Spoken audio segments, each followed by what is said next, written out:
Well, with today's tactic, we might have just found a defensive winner. Let's jump in and see what I mean. This one is called the LxS 433. Very simple. I'm assuming the LxS is from the author who is Lololox. I'm sorry for that. But it's a very simple one but he took Sunderland one season with him in the Premier League, 20 clean sheets. Absolutely through the roof, defensively solid. And they got first place in the league as well. So I don't know what year it was. They didn't put that, I don't think. However, it looks pretty nice. So we're going to check it out with our three teams of Liverpool and Aston Villa in the Premier League and our championship side of Ipswich.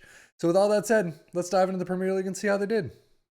Well, taking a look at the Premier League table, Liverpool come in first, 27, 7, and 4, 82 goals, 88 points. Not too bad. Definitely not the attacking powerhouse, but the tactic itself, they said they were going to be defensive, and it looks like that's what we might have gotten. Aston Villa in fourth, not bad at all. 74 goals, 80 points. Seems to work. Domestic Cups for Liverpool. They get through Aston Villa 1-0 in the Carabao Cup third round immediately. Unfortunately, they drop out to Chelsea without a goal to their name. Carabao Cup semi-finals is where they go on both legs. But they get to the FA Cup final and lose out 1-0 in extra time to Chelsea's London rivals Arsenal.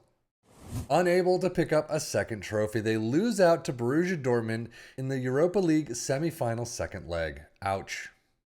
So all in all, you have a runners-up, two semifinals, and a trophy in the Premier League. It's phenomenal. However, I still think you could have done a little bit better. Squad-wise, yeah, they've got some green. We'd always like to see a lot more, though. But 23 goals for Nunez, 20 for Diaz, assists 15 for McAllister, 14 for Joe Gomez, an average rating, Mohamed Salah up there with a 7.27. Only 28 starts. Interesting. He had a major injury out for 4 months. That could do it. And as we jump into Aston Villa's domestic cup run, yeah, we already saw it. Out in the Carabao Cup third round to Liverpool, out in the FA Cup fifth round 2-3 against Arsenal. They are able to get to the final of the Conference League, unfortunately losing out in penalties to Atalanta. So overall, yeah, they got a runners-up. They got fourth place, which is pretty nice, so they have Champions League next season. Again, just like Liverpool, I would have hoped for a little bit better, but overall, not too bad.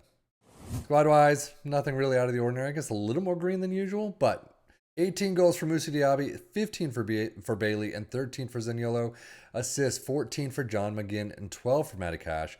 Average rating, you got Alex Moreno with a 7.23. Data hub for Liverpool, you can see the goals just aren't there, but the other side of attacking-wise is defensively. They look pretty nice, though. A lot better than their usual, but only 2.16 goals per game is definitely on the low mark. But 0.5 conceded, 0.61 XG against is really nice. Aston Villa, yeah, attacking-wise, just not fully there like you like to see on some of the higher-end attacking tactics. But defensively is interesting. I mean, they're missing some pieces on the bottom. They've grown some pieces in the conceded per game, things like that. But 1.95 goals per game is not great. 0.95 conceded and 0.96 XG. It's better than their usual. But on to Premier League stats, 2.32 points per game for Liverpool, 2.11 for Aston Villa. Most goals in first for Liverpool, 82 is kind of low, but Aston Villa with 74. Again, defensive tactic, you're not going to get the 95 to 100 goals per year or per season, but fewer shots against Liverpool with 182, Aston Villa with 255. There you go, some defensive pieces. Most possession, Liverpool make the list with 51%. Most dribbles made, Liverpool with 787, Aston Villa with 674. Best pass completion, Liverpool and Aston Villa both get 88%, and most shots for Liverpool in first with 644, Aston Villa with 502. But now, how did it do for the championship side of Ipswich Town?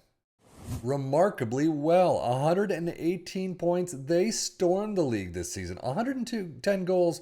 Yeah, again, not an attacking tactic fully, so we're not expecting that to be through the roof. However, this worked wonders for them. Schedule-wise, out against Norwich in the Carabao Cup third round 2-4, and then out in the FA Cup fifth round 1-3 against Bournemouth. So overall, no, this isn't a foolproof tactic at all, but they absolutely just wrecked the league, no question about it. Squad-wise, with only 5 in the green. But goals, 12 is the tops for George Hurst, 7 for Connor Chaplin. That's always interesting. Assists, 34 for Leif Davis is through the roof, 14 for Jack Taylor. Average rating, Leif Davis, of course, gets a 7.46. Championship stats, a whopping 2.57 points per game for Ipswich in first. Very well done. Most goals in second, though, with 110. Norwich pipping them to the top spot. Few shots against, though. Ipswich reclaim their position in first, 255. Most dribbles made in fourth with 866, and most shots for in third with 646. So let us take a bit closer of a look with this 4-3-3. We start out with a sweeper keeper in defend, fullbacks on the left and the right in attack, ball playing defenders in defend, a DM in defend, CMs in support on the midfield line, 2 inside forwards in support, and then a pressing forward in support up front. Balanced mentality, in possession attacking with his narrow, approach plays pass into space, passing directness is shorter, tempo is higher, low crosses and run at defense. In transition, counter press, counter, distribute quickly and roll it out. And out of possession, a high press line of engagement, a much higher defensive line, trigger press much more often, prevent short goalkeeper distribution, get stuck in, step up more, and invite crosses.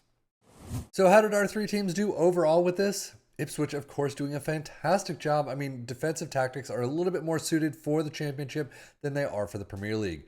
Again, though, we've seen full-blown attacking tactics that have worked wonders here. This defensive one did too. So if we look at Aston Villa and Liverpool, though, Liverpool in first, they did a great job. Only by 6 points. Could probably do a little bit better here. You've got some draws and losses to work with. As I always say, if you take control of this, do your own transfers and training and changes during the match.